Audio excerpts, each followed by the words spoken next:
तो जब परशुराम जी लक्ष्मण पर बहुत ज़्यादा गुस्सा हो गए, तो उसके बाद फिर क्या हुआ कि जो लक्ष्मण जी हैं वो फिर से उनके साथ संवाद करते हैं। तो संवाद करते हुए क्या कहते हैं, लखन कहा हस हमरे जाना, सुनहो देव सब धनुष समाना, काछत जानू जून धनु तोरे, देखा राम नयन के भोरे।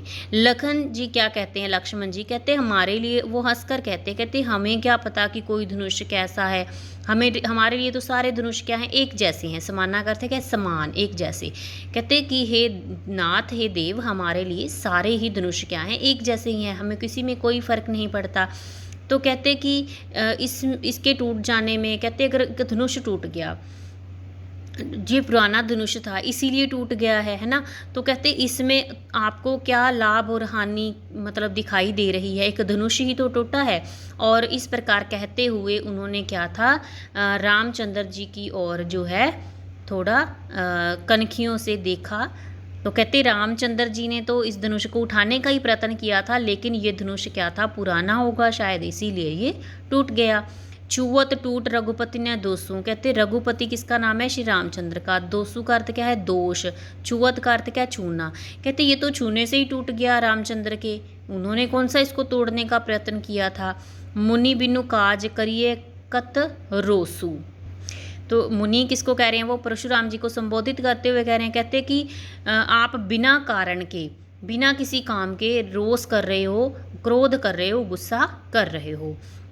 बोले चितै प्रसु की ओरा, रे सठ स्नेव सुभाव न मोरा।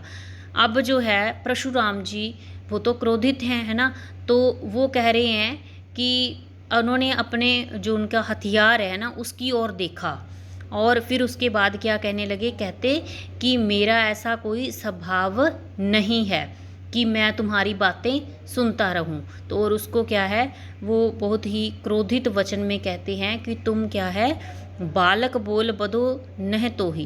कहते मैंने तो तुझे क्या है, बालक समझ लिया, इसीलिए मैं तुझे कोई जो है नुकसान नहीं पहुंचा रहा हूँ। केवल मुनि जड़ जाने मोही।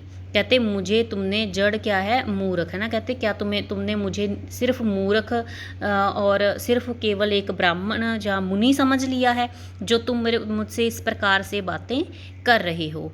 कहते बाल ब्रह्मचारी अत को ही विश्व विदित क्षत्रिय कुल द्रोही। कहते मैं जो हूँ, मैं कौन हूँ, मैं बाल ब्रह्मचारी हूँ, अपने जो उसका बाहुबल है उसका प्रदर्शन कर रहे हैं यहाँ पर, अपनी शिक्षा का, अपनी जो उनमें क्षमता है उसका जो है दिखावा करते हुए कह रहे हैं कि मैं बाल ब्रह्मचारी हूँ, और बहुत ही मैं क्या हूँ, अपनी भुजाओं के कारण, अपने बल के कारण यहाँ पर बहुत ही प्रसिद्ध हूँ, और मैं क्रोधी भी बहुत हूँ। और इसलिए कहते मैं क्षत्रियों में बहुत ज़्यादा, क्षत्रिय कुल में, पूरे वंश में मैं प्रसिद्ध हूँ। किसके लिए, अपने बाहुबल के लिए, अपने क्रोध के लिए प्रसिद्ध हूँ।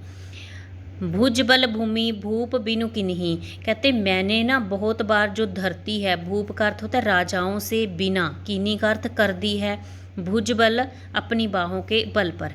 कहते मैंने इस धरती को राजाओं से मतलब खाली कर दिया था, मैंने किसी भी राजा को छोड़ा ही नहीं था। इसका अर्थ क्या है, वो यहाँ पर भी अपनी शक्ति का प्रदर्शन कर रहे हैं कि मैंने बहुत बार इस धरती को राजाओं से खाली कर दिया था। और विपुल बार महिदेव ने दीनी।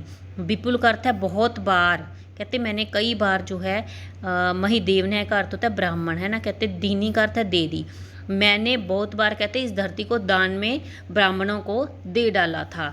कहते सहसा बाहुभुज छेद निहारा, प्रसु बिलोकु महीप कुमारा।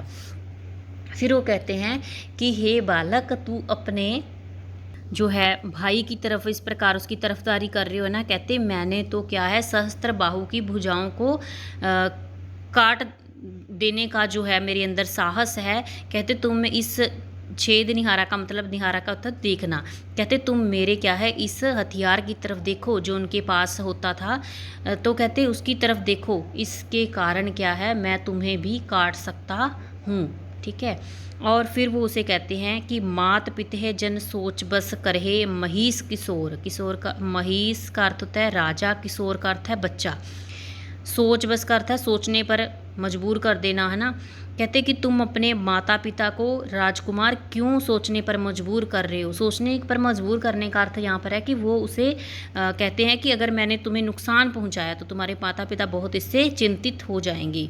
गर्बन है कि अर्भक दलन परसु मोर अत घोर। कहते जो मेरा हथियार है वो क्या है, गर्भ में पलने वाले बच्चों को भी नाश कर सकता है, उनको भी मार सकता है। दलन का अर्थ होता है मार देना, पतन कर देना। तो कहते मैं उनका भी नाश कर देने वाला साहस जो है वो इसमें रखता हूँ। तो तुम जो है क्यों मेरे साथ जो है ऐसी बातें कर रहे हो कि मैं तो किसी की भी परवाह नहीं करता हूँ, मतलब मैं तुम्हें नुकसान पहुँचा सकता हूँ अगर तुमने मेरे गुस्से को और बढ़ाया तो इस प्रकार ये जो संवाद है दोनों के बीच में हो रहा है। इसके बाद जो आगे अगला काव्यांश है उसकी व्याख्या हम कल करेंगे।